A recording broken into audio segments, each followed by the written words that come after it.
who he went up against. Well, I'm not saying necessarily that, but the first 3 years he was at Virginia, he was not their leading scorer. Yeah. He was the second guy. Jeff Lamp led them in scoring. Yeah. And you also had Lee Raker that was there. So they had guard potential that really helped him out in the middle. Yeah. And when you got to have that, and I think this Virginia team is like that. They don't have an outstanding person that you can go to, but they've got guys who can step in and make shots. And defensive-wise, they play very good defense when they play. Well, tonight's game to me is going to be one of those. If Virginia can keep them to Auburn 65 or less, Virginia's going to win. Yeah, because, when you go to Auburn, and that was my sleeper when people asked me to start the year, I just saw something out of this team early in the year in December that this team could play. They're very physical underneath. They can shoot the three, and there's no really outstanding player on that team. Yeah, but that's been Virginia's MO for the past 2 or 3, ever since Tony Bennett showed up. It's hard-nosed defense. If we can hold them underneath 50, we've got them. Yeah, but if we can't hold them underneath 50, we don't have them. Yeah. And what has Auburn been able to show the past 2 games? They can shoot the lights out. They can shoot three. They can shoot the lights out. That's why I'm saying. But the defense that Virginia plays seems to guard the three. Yeah, they're great out on the perimeter. They got better interior defense than they have three-point defense. They almost play stack-em-up defense on the interior where you're not going to get inside. And I feel like Auburn's three-point shooting now, there's no guarantee. They've had, obviously, a little bit of a break. There's no guarantee that they're going to come out here and shoot as good as they did against Carolina, as good as they did against Kentucky. I think I'm going to root for Auburn, obviously, because they beat North Carolina, and I would like to see them go on and win a national championship because this is their first Final Four. I mean, wouldn't that be that would be Texas Tech? Yeah. And Chris Beard won Coach of the Year for Texas Tech. I'd love to see the Auburn-Texas Tech matchup because it would be different than the 2 big programs in Michigan State and Virginia. But I think Texas Tech can beat Michigan State. I think Texas Tech is very underrated, and they play good defense. You think Virginia plays good defense? Texas Tech plays really good very defense. Physical, and they have the offense to be able to keep up. Keep up and play that defense. You saw what they did to Michigan. Good Lord, they blew the doors off Michigan because they were able to play hard-nosed defense and score. Where Virginia has moments where they'll play hard defense, but they can't score. And if Guy is not hitting, if Hunter's not hitting, that team just seems to sputter out just a little bit. Now, I'm not saying they can't win tonight. I'm not saying they can't win. I think Virginia really should be favored against Auburn. Yeah, they're a 6-point favorite. And I think Virginia also is on a mission. They know what happened last year. They said, we're not going to let that happen again. And wouldn't it be something if they lose to a 16 seed last year and come the next year and win the national championship? I think that would be just as big of a story. It's a big turnaround, I think tonight's game is going to come down to what Auburn did to Carolina. When them guards are driving and dishing back out. If they're able to do that, but Virginia's defense usually does not let guards do that. Yeah. You're right. And if they stop that, I think Auburn's in for a long day. Because, they're going to have to get wide open shooters, and that's how Auburn's been. Their shooters against Carolina were wide open. Everybody wants to talk about Auburn shooting. Auburn can score on the inside, too. That offense is Bruce Pearl's done a great job. That offense is very balanced, and they've got the size to do it. They out-rebounded North Carolina, and almost, if I'm not mistaken, I think they out-rebounded Kentucky as well. I know they out-rebounded North Carolina because I was having a fit about it. I was having an absolute fit about it. There's no reason someone should that 6'11" on your team should only get 4 rebounds. That's what I was so up in arms about. That sounds like Frank Kaminsky. Yeah. Whoa, don't talk about Frank like that. He had a good night last night. Okay, he had a real good night last night. But I don't know. Who would you like to see win it? Are you leaning towards the ACC in Virginia, or you want to see Tom Izzo finally get his second one, or you want to see one of these new guys get in there? I'm just going to be honest. This is me as I'm sitting here. I want to see Virginia play Michigan State. That's what you want to see. That's what I want to see, but it would not surprise me Auburn playing Texas Tech. That's what I want to see. That's what I want to see. I want to see Auburn Texas Tech. You can't tell me it's scripted anymore, or it's all set up. If Auburn and Texas Tech, 2 football schools and 2 schools, and the whole thing with certain schools making it so far as media markets, Auburn, Alabama, Lubbock, Texas. Those are not media markets. Not at all. And I think that would just be awesome. I mean, obviously. But even if you think about it, though, even Virginia is not media market. Neither is Michigan State. Charlottesville's close enough to D.C. that they can play that. Michigan State, you can say you're gonna pull the Detroit. Yeah, I was gonna say demo. But other than that, Lansing's out there. Yeah, no, it's. But you got to give Tom Izzo a lot of credit, man. When he coaches, he almost guarantees if you're going to be with me for 4 years, I'm leading you to the Final Four sometime. Oh well, I think that's what's so great about Coach Izzo. Coach Izzo and Roy Williams are very similar in they like to keep players if they can. They don't go out here and they've not 100% sold in on the one and done. I know North Carolina's got 2 freshmen leaving. Nobody at the beginning of the year thought Kobe White was going to leave. Tell me, as a Carolina fan, do you think this is something that's going to start happening? You don't see Carolina players do that. Most of them come back. Even Harrison Barnes came back for another year. So how do you feel as a fan that, hey, are we becoming a Duke? No. I don't see it coming around because I think Roy Williams realizes the one and done's really about to be done. Exactly. I think in, 2021? 2021, I think is what they're shooting yeah, for. That's when Adam Silver said that they're going to take away the one and done. They're going to allow kids to come out. So I don't think Roy Williams is going to buy into that. Is that a plus?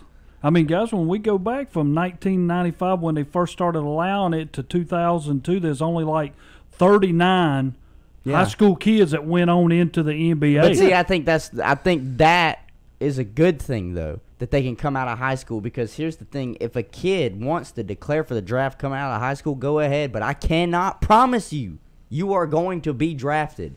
You might think you're good enough, like Nasir Little thinks he is, but unless I'm telling you, that college game can develop you. You just see dollar signs, and I get it. You want to go make the money. I would love to make that kind of money too that some of these kids are projected to get when they get drafted so high.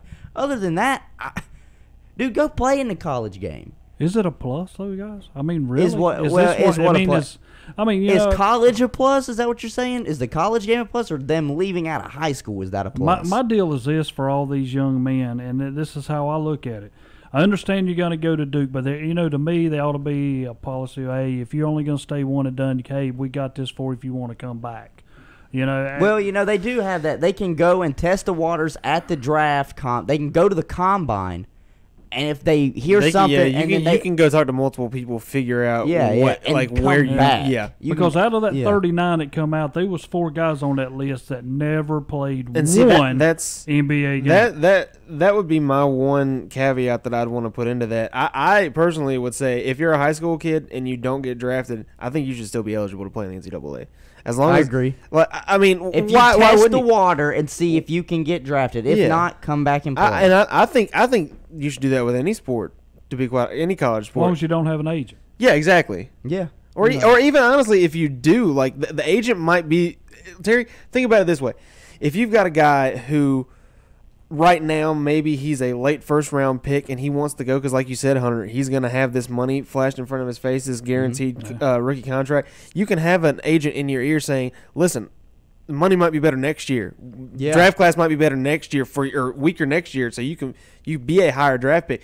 Just because you've got an agent in your ear doesn't necessarily mean he's always telling you to leave. It doesn't mean he's paying. His job is to make you as much money as you can. Yeah, but do you not think that goes directly if he comes back and says, "Okay, I'm going to go on to college"? That agent's still right there with him, and then all of a sudden he ends up being in wherever you're at school at, and he's persuading another kid and another kid and another kid, and all of a sudden this one agent's dictating your whole program over there. That's when it's an issue. Or somewhere. Terry, do you know how AAU circuits work? Oh, I know. That's in discussion as well. AAU kids that play for an Adidas sponsored AAU team go to Adidas schools. Same thing with Nike. And it's not 100%, but it's the vast majority. And it's not a pipeline, a direct pipeline, but it's basically. That's how these recruiting classes are working, really. That's how most of these recruiting classes are. Zion saw R.J. Barrett and Cam Reddish went to Duke and said, "I want to play with them." That's what it was. Yeah. He wanted to play with them. And let's not forget, Zion Williamson and John Morant played on the same AAU team. Yeah.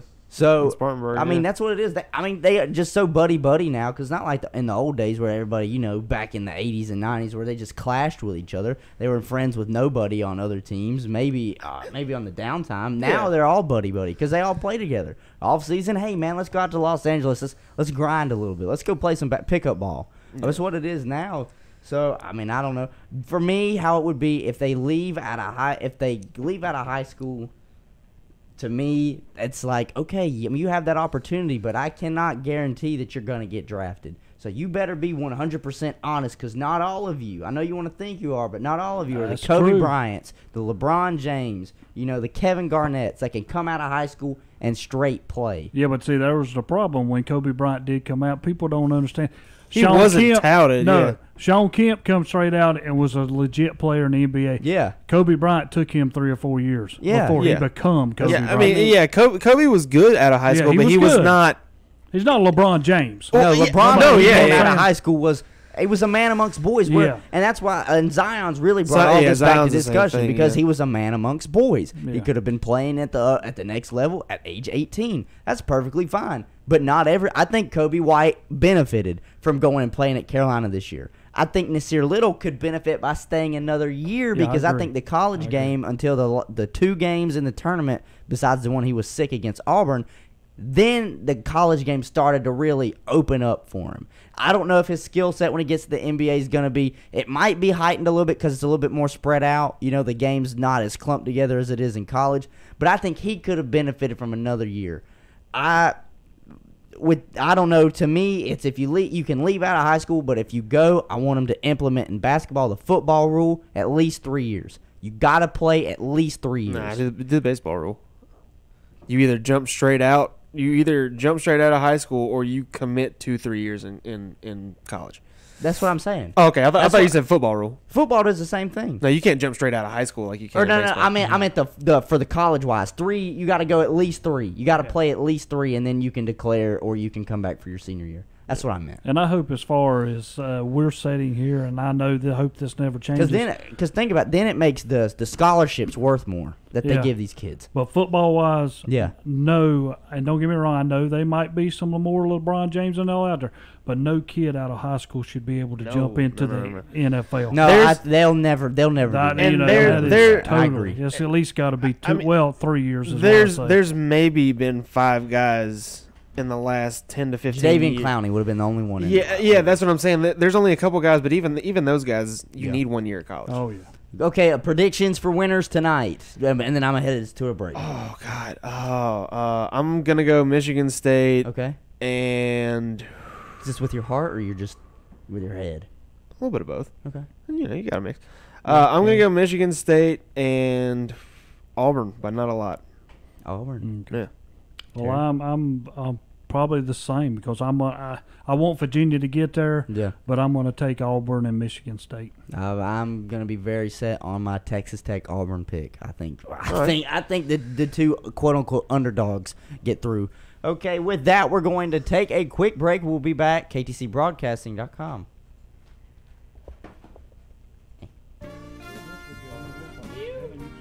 It's the grand opening April 12th and 13th, Friday and Saturday of the all-new Cherryville Auto and Truck Parts, your new Napa store in Cherryville.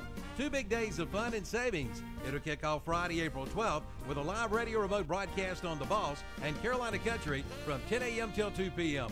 Let's see Chase Elliott's number 9 Cup car and meet pit crew members too. That's not all. There will be NASCAR simulator there that day. And be sure to register for door prizes. We'll have free hot dogs, chips, and soft drinks. And that's still not all. The big celebration continues Saturday with a big car cruise in. Food will be available to purchase, and you can enjoy a big old barbecue sandwich and drink from the Red Bridges Barbecue Concession Trailer. And that's not all. At 2 p.m. it's live music featuring Mark Black, formerly the Embers, along with Mark Stallings, David Ryan, and Mallory Penland. So join us for the fun Friday and Saturday, April 12th and 13th, during the big grand opening of Cherryville Auto and Truck Parts, your new Napa store in Cherryville on Highway 150 west of Cherryville in the former Marvin Bean Ford location.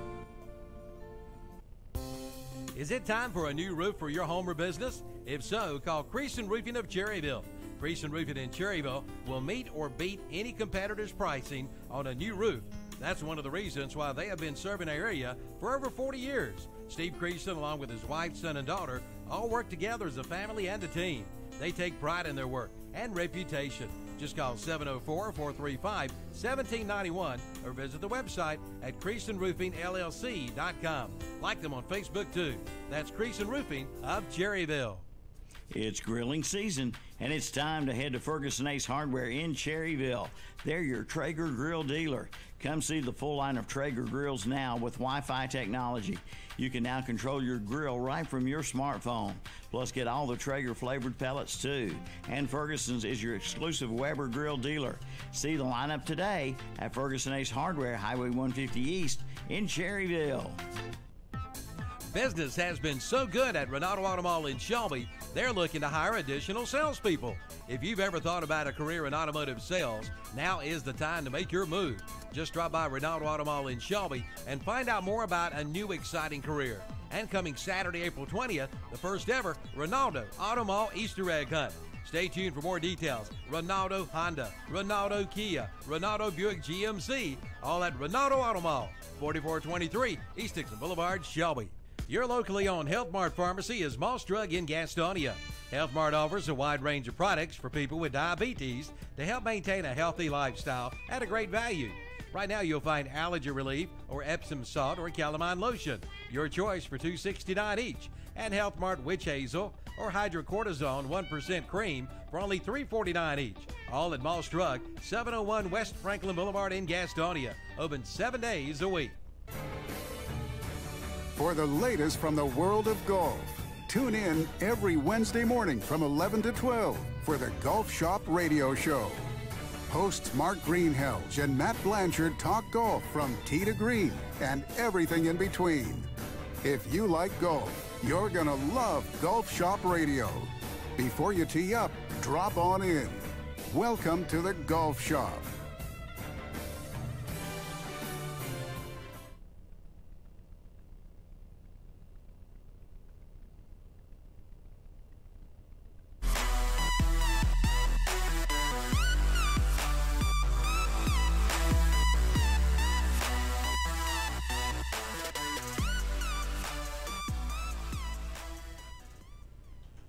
All right.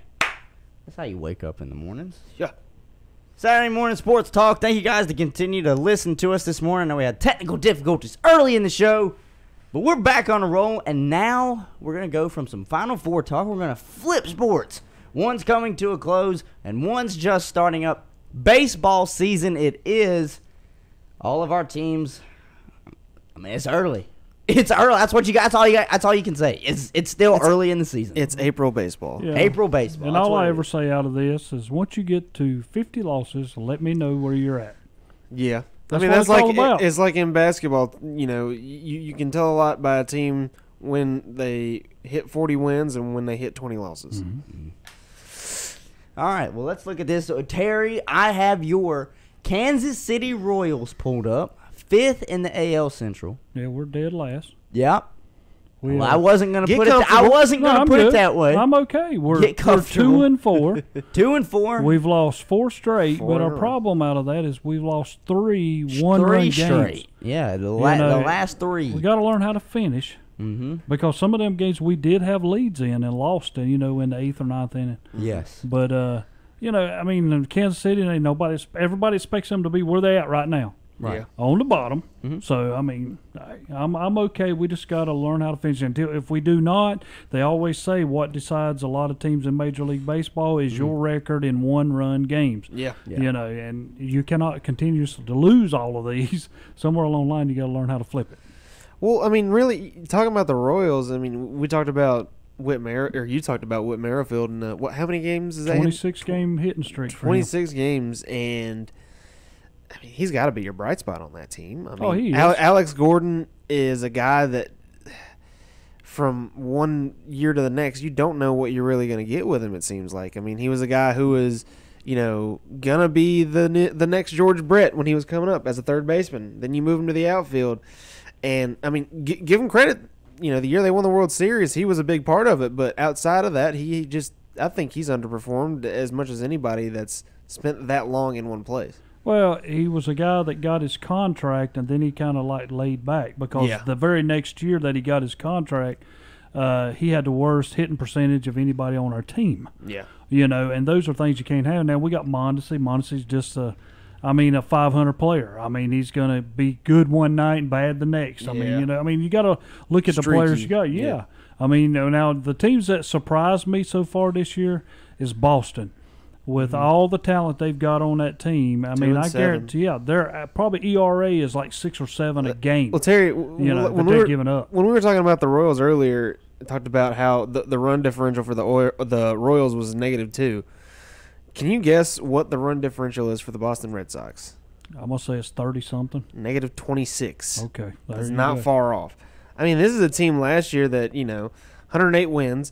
They beat the 3 best teams on the way to the World Series. What's wrong with them? I mean, JD Martinez is still, arguably one of the best hitters in baseball. You still got Mookie Betts, your reigning AL MVP. You've got all the pieces. You re-signed Xander Bogaerts to a big, long extension. I just think it's a team that is having a slow start now. If they had turned right around today World Series hangover and win the next 10 straight, I mean, they could. That's what I'm saying. I mean, their right next 2 games, they're no slouches, though. Arizona's a good ball club. Yeah, Arizona's a good ball club. I'm just looking at the schedule that Boston's played already. There's only 1 game where they haven't been shelled from the pitching stand, or at least runs that they've given up from their own pitching, and it was against Oakland. It was only a 1-0 loss. But at the time, their first game of the year, they gave up 12, and then against Seattle, they've given up 7, 6, 10. I mean, they're just giving up a lot of runs. The most recent loss to the Arizona Diamondbacks, 15. They gave up 15 runs. They're getting absolutely shelled. Or is it a team that is cold weather right now, and as it starts to turn warm, they're going to get better? Well, the Red Sox haven't played at home yet. No, these are all road games. Maybe, that schedule up there, Seattle is a cold place. Oakland is a cold place. Arizona during the winter can be a cold place. Arizona at night can be cold. Yeah, exactly.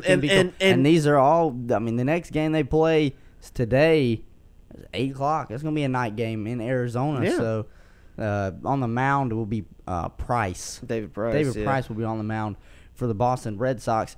Their first home games, though, will be against Toronto. So I don't know. I think that's what they need. They need to. The Blue Jays are just 3-6. They have a positive run differential, but that's a team that when you need to get things back going in the right direction, outside of the Orioles, who are above 500, this might be the last time we say that for 2 years. But they're above 500 right now. They took a couple games from the Yankees. They're 4-2 on the road so far. And go down the standings for each. Okay, AL East, you got the Tampa Bay Rays sitting on top, the Baltimore Orioles, New York Yankees in 3rd, Blue Jays in 4th, and the Red Sox bringing up the rear.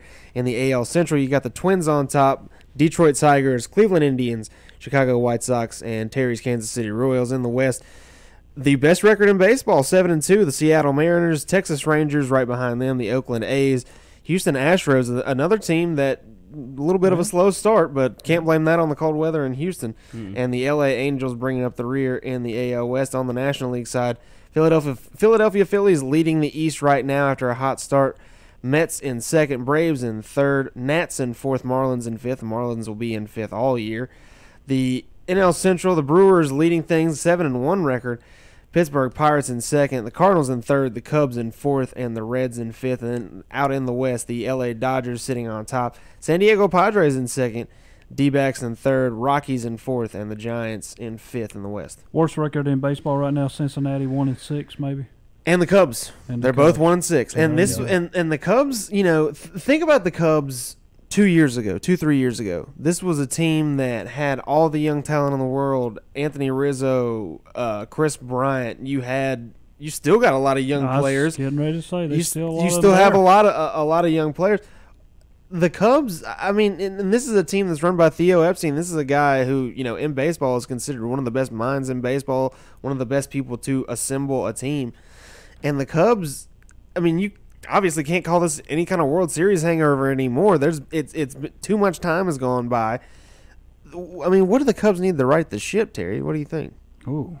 I mean, is it a lot? I mean, what was the headline you read a little bit ago? Headline I just read is you can't win if you can't pitch, and these Cubs can't pitch. That's a headline on ESPN.com talking about the Cubs pitching struggles this year. Like you said, so far their run differential has been -13. Oof. -13. So and with the Cubs, I mean, you have names for pitchers. You have Cole Hamels. yeah, you have Yu Darvish. John Lester.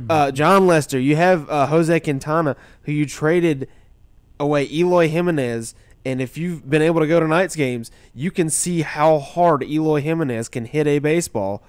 I mean, you have Kyle Hendricks.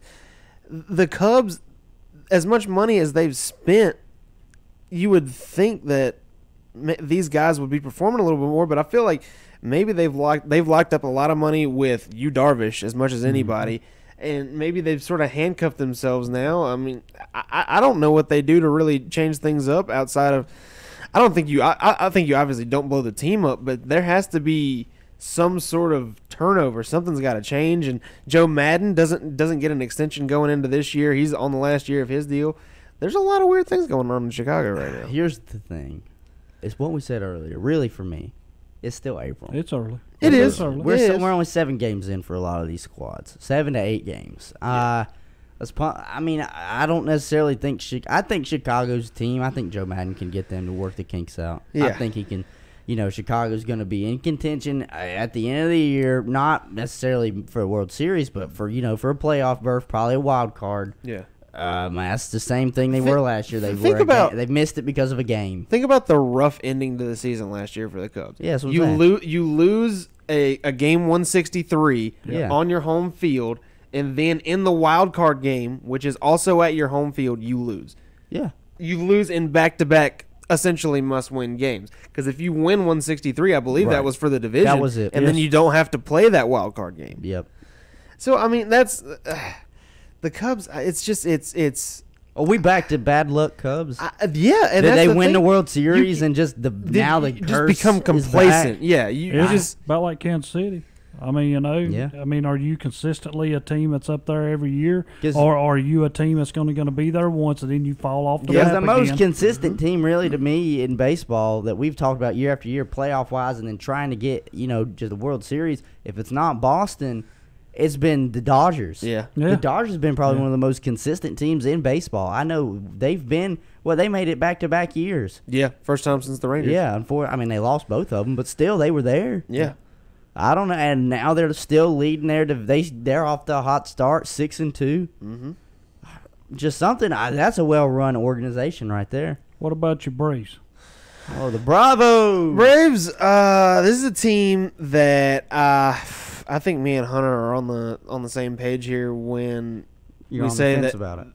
Well, I mean, pitching is what's gonna really decide the season. I mean, I think last night you saw. I mean, Ronald Acuna. I don't know if you saw the home run he hit last night, Terry. A circle change down and away. He takes it opposite field, puts it 3 rows deep. How do you do that? How do you hit an 84-mile-an-hour circle change at your knees, get under it, don't pop up? You have enough on it to put it out of the ballpark. I mean, strong man. What special? And that's what I'm saying. I mean, if the Braves, and this is the other thing with the Braves, if they saved so much money. Obviously, you give Ronald Acuna that $100 million extension. But you save money doing that, don't you? I think so. I do. This is a guy, I think I saw it, if you take just his numbers from last year, where he only played 111 games, and you extrapolate that out over the course of 3 or 4 years, right? He's a guy who he would earn on the open market a $300 million contract. And you just signed him. You've got him locked up for 10 years now with these 2 last years on his rookie contract, and then the extension goes into play. You've got 10 years, a little over $100 million locked into Ronald Acuna, and that's going to save you so much money, and the Braves have to spend it. I'm tired of it. You spend money on Josh Donaldson. You build a new ballpark. You say, in a certain number of years, we're going to have all this new revenue from the ballpark. We're going to have money to spend on guys. You sign Josh Donaldson, yeah, okay, but it's a 1-year, $23 million deal. I'm okay with that. And Brian McCann. Those are your two big acquisitions in the Do you not think, though, somewhere along the line, and this is me to you because you're a Braves fan, that it runs into a counterfeit of Acuna's going to say, I should have got more. I mean, I know it's too late now, but where I'm better than what these other guys are getting paid that y'all bringing in are making more money than me and they're only going to be here for a year, and I'm the guy that you made your franchise and I'm not going to get paid for it. I think Ronald Acuna is a guy who wasn't a highly touted international prospect. He was a guy who his first deal was $100,000, and he's not like I say, he's not drafted. He doesn't have slot money to where I can make millions of dollars on my first contract. He doesn't have that. So I think, and I heard this the other day. You remember last year in Boston where he overextended his knee on that plan at first. I was terrified.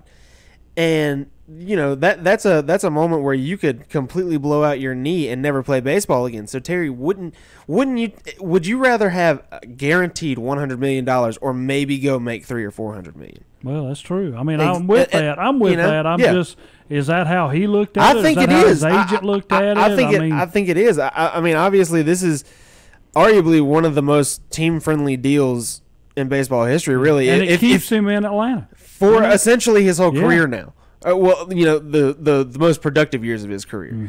And, I mean, this is a guy who's, I mean, you talk about five-tool player. That is a five-tool player. I mean, as much as you can find anybody in Major League Baseball, the only guy that I might take above him is Mike Trout, to be quite honest. Well, I'm going to mention the game last night, and this is where I'm going to rat. Go ahead. Because as we get to the ninth inning, and we wonder how Mario Rivera was unanimous in the Hall of Fame voting as he got in. Last night in the ninth inning, Vizcaína Aroldis. Oh, my God. He comes in, and next thing you know, they're bases loaded. It's all of a sudden, it's a save situation. That's it. All of a sudden, this dude hits it out, and we're tied. Oh, yeah. And I'm sitting there, and I see this so much. Especially Vizcaína. Yeah, well, Kimball's the same way. He does the same thing when he comes in. Yeah, he does. And then people wondered how Rivera was unanimous. On account of Rivera would come in, and none of that would happen. He's striking out the first guy. I think he had some crazy, 1, 2, 3 innings, like some crazy number of 1, 2, 3 innings, and 4 out saves. He's a guy who comes on and he's able to not only maybe stop a rally early, but then once you get to the ninth, it doesn't matter. Well, that's when I sat back last night and I'm like, here we go again. And then my first thing goes, we brought that up a few weeks in the past in here. That's how come you're unanimous. That's how come you're a Hall of Famer. And it was unanimous because nobody else can do that. Nobody's going to be after him unless there's a new guy coming along. But the ones that are in there right now, they come into the game, whether they're up by 1, 2, 3, and even last night 4. Next thing you know, you're looking at a guy to tie the game up if he hits it out. Yeah. Are you done? I'm done. All right. And with that, we're going to step aside. When we come back, more sports to talk about. Sports year-round. We'll be back after this. KTCBroadcasting.com.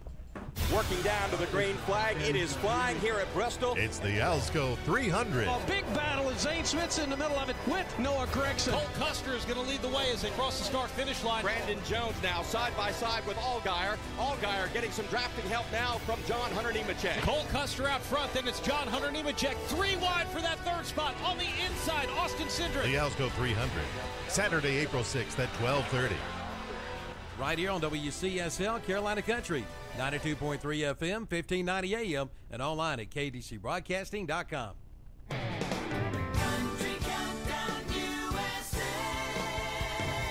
I'm Lon Helton, inviting you to join me as I count down the week's top 30 with Eric Church, who's out on his Double Down tour. We all look at each other and go, we may not do this again. And I think that's what makes it special, because it makes it in the moment. I know I'm seeing something that I may not be able to do again. That's Eric Church this week on Country Countdown USA. Country Countdown USA at 1 o'clock Wednesday afternoons on Carolina Country WCSL. 92.3 FM, 1590 AM, and online at KDCBroadcasting.com. It's a triple header of savings at Renato Auto Mall in Shelby. Save 3 big ways on 3 of your favorites. Right now, buy a brand new Kia for as low as $14,998. But hurry, only a few left at this price. And right now, brand new Honda Accords start at $21,000 and save up to over $10,000 on a brand new GMC truck.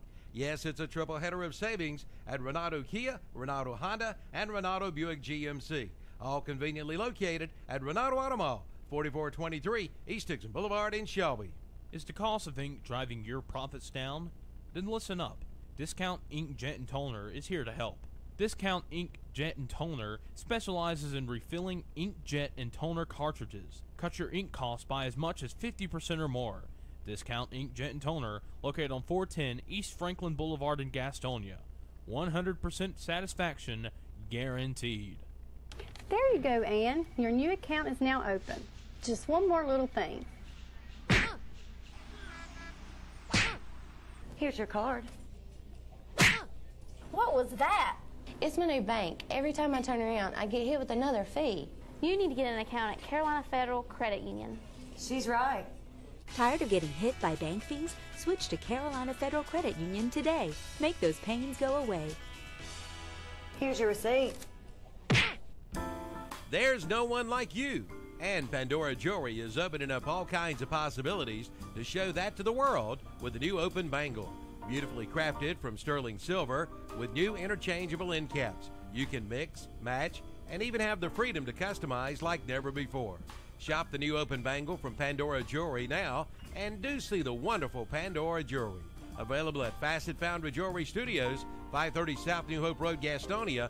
Online at FacetFoundryJewelry.com. Carolina Country, 92.3 FM, 1590 AM. WCSL, Cherryville, Gastonia. Online at KTCBroadcasting.com. We are waking up to a few areas of patchy fog this morning, but as we go into the afternoon, we are going to get a treat from Mother Nature just in time for the weekend. Expect partly to mostly sunny skies with those highs in the mid-70s. Once we get into tomorrow, clouds will increase across the area, and we are tracking that chance for showers late in the morning going into the afternoon, mainly off towards the west. Otherwise, high temperatures in the mid-70s. Meteorologist Peter Sherwood in the Weather Center. Currently at the Big Old Country Studios, it's 9:20. Country Gold with Terry Clark. I'm Terry Clark, inviting you to join me this week for Country Gold, where we play all your favorites from the 80s and 90s. My guest this week will be my friend Trisha Yearwood from backstage at the Grand Ole Opry.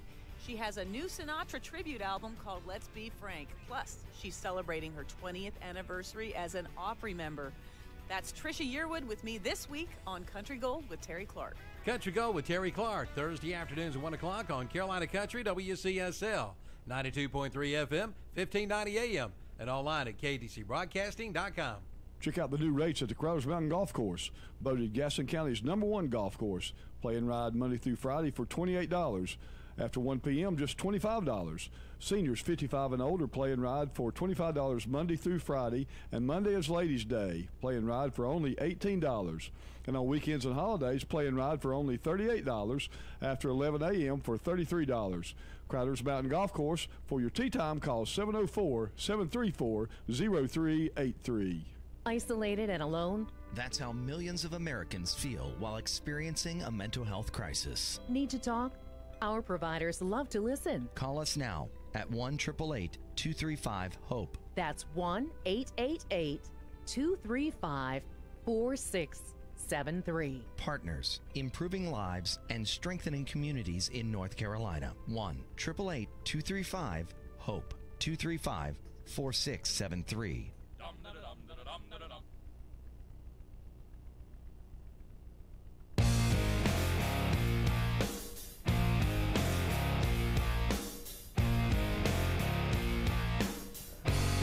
What year is it? Am I in middle school? I don't know. Are you, Carson? I don't know, man. Are you? Sounds like it. Are you? Sounds like it. Look, man. All right. And we're back. Saturday morning sports talk. Thank you all for sticking with us today. Coming up on 9:22, guys. Almost halfway. We're over halfway. Yeah. We're about 3/4 through the show. And guess what? 3/4 into the show, we can finally talk about the NFL. You're talking about the Dallas Cowboys. No. The NFL. The NFL. The league that never, ends. It never has an Terry, off we'll season, talk really. about teams that have won a Super Bowl this century. How about that? The Dallas Cowboy Invitationals. Oh, dear Lord. Yeah. Dear Lord. The Dallas Cowboy Invitationals. Oh. We're letting everybody else catch up. Right.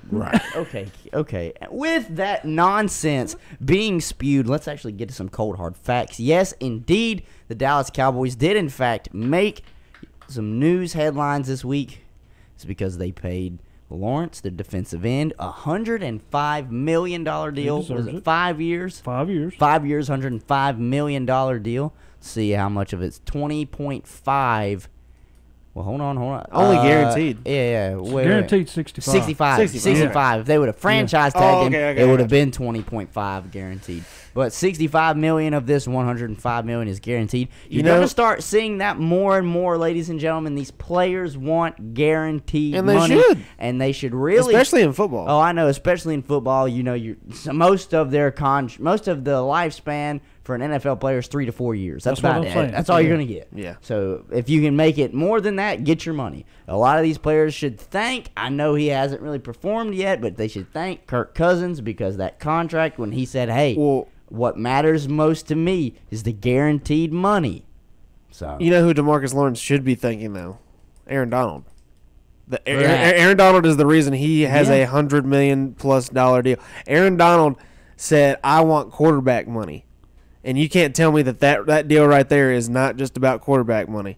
I'm with that. And then when we picked up Quinn from Miami, we put one on one side, the other one on the other Former Ram, side. That's it. Robert Quinn. Yeah.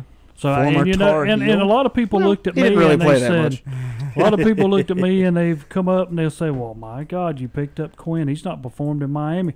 I said, he has performed, but you also have to understand you're playing for the Miami Dolphins. Yeah. Who already sat back and says, well, we're not looking for a quarterback to 2020.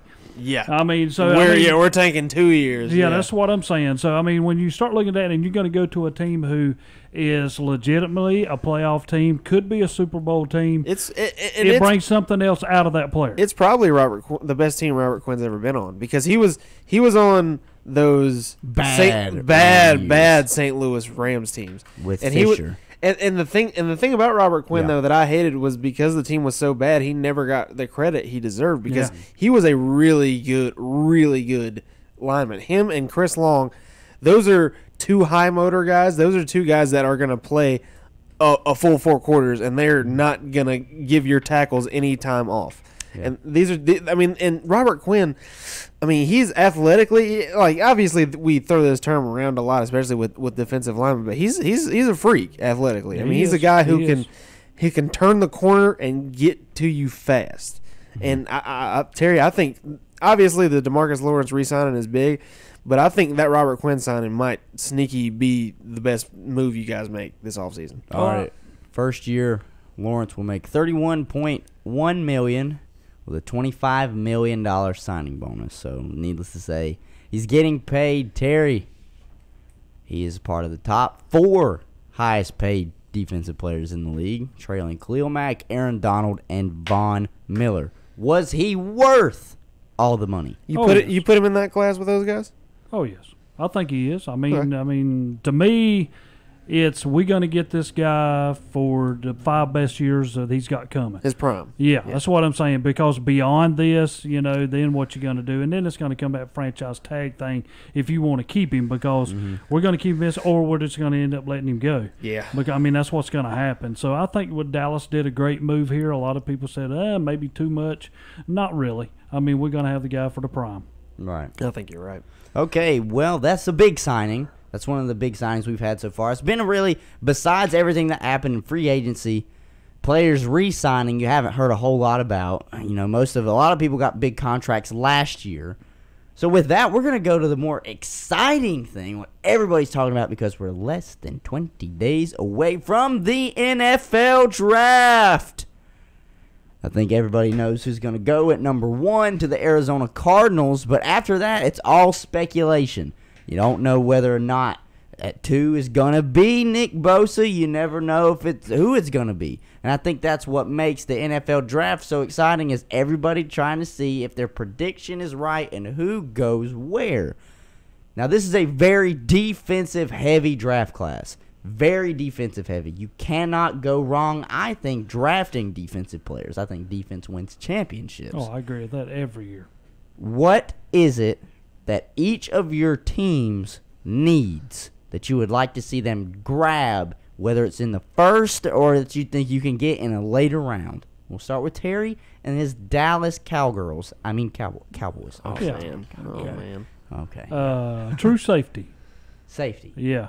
True safety that can play. Earl Thomas didn't come home. No, and that's what we're missing. He's in Baltimore You now. know, that's what I'm saying. Yeah. So I think that's what we should look at. And who do we go get? Good question. I mean, you know. You don't have your first-round pick. No. I mean, my whole deal is we just kind of sit back and see who is the best, talented. The best player available. Exactly. Yeah. Mm-hmm. I mean, if I'm Les Snead, the GM of the Rams, you've got the 31st pick. Yeah. I mean, because think about it, the Rams have done a lot building through free agency. Yeah. Well, you still got a lot of you honestly have money to spend. You really do. I mean, Ndamukong Suh's gone. You lose a couple other. You release Mark Barron. I mean, there's money to be spent for the Rams. Does Ndamukong Suh hurt y'all that he's not there now? I don't know if he does. I mean, you've still got good defensive linemen. You've still got Aaron Donald, the best defensive lineman in football. You've got Michael Brockers. You've got several other guys. You got Matthew Longacre. You've got Ethan Westbrooks. You've got guys that didn't play as much this past season because you had Donald and Suh.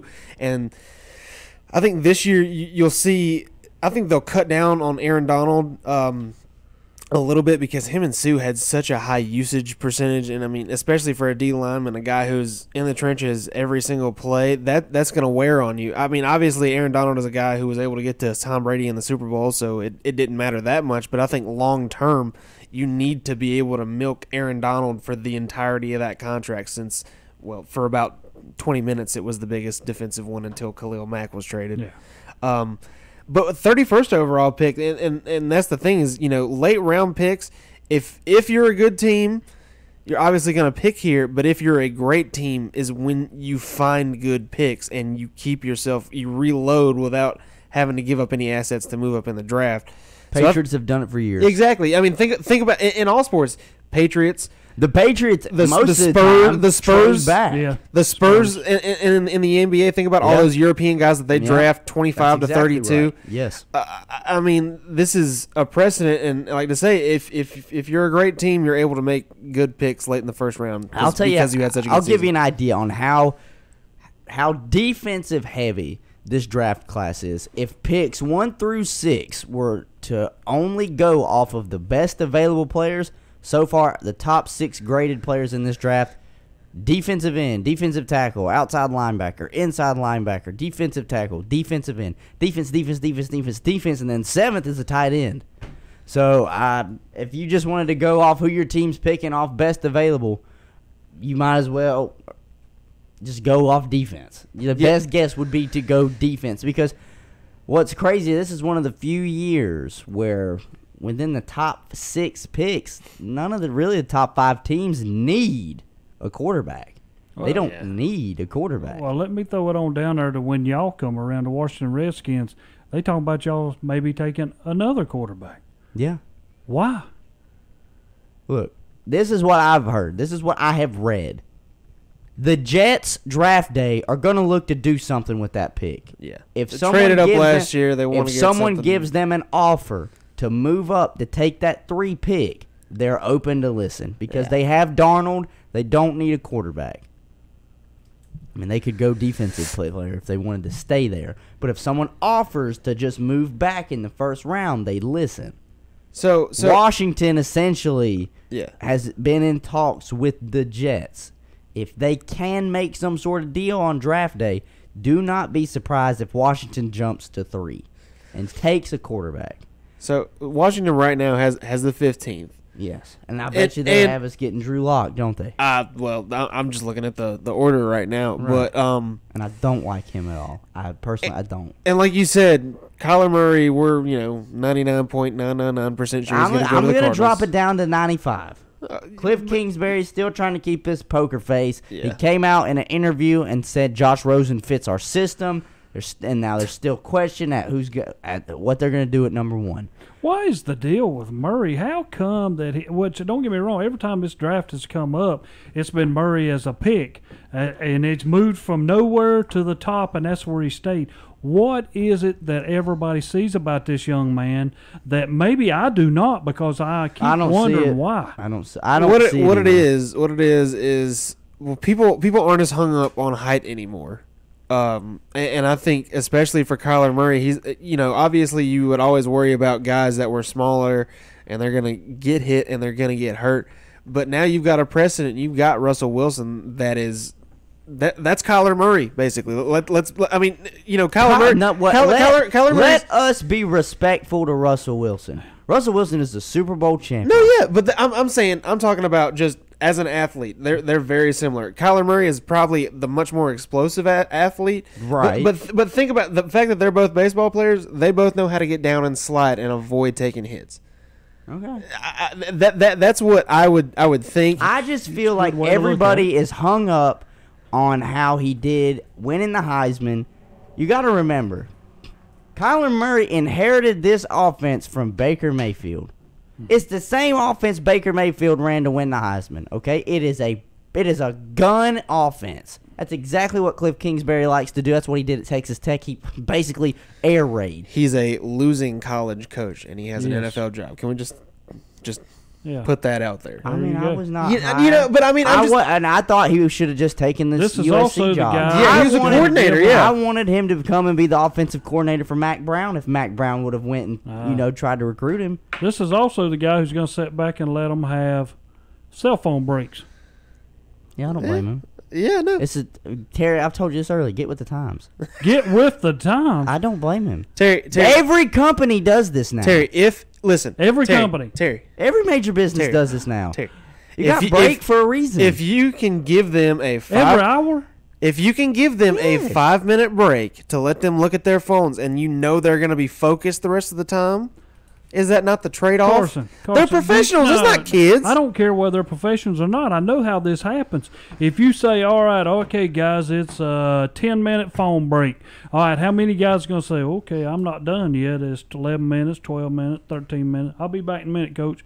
14 minutes. I'm having to fix this up. Well, that's up to Kingsbury. That's on Kingsbury. That is so unreal. Discipline. Say, look, 10 minutes, and then we're back to work. Don't. If you're Cliff Kingsbury, you have to say, listen, the fact that I'm doing this I'm trying to show you that, like, I understand, and I'm trying to build that little bit of morale, and that, you want to go play for me because I can, relate to you. But wanting to be a player's coach. And that's it would be different if it wasn't his first job. I think if this was Pete Carroll or somebody who's been in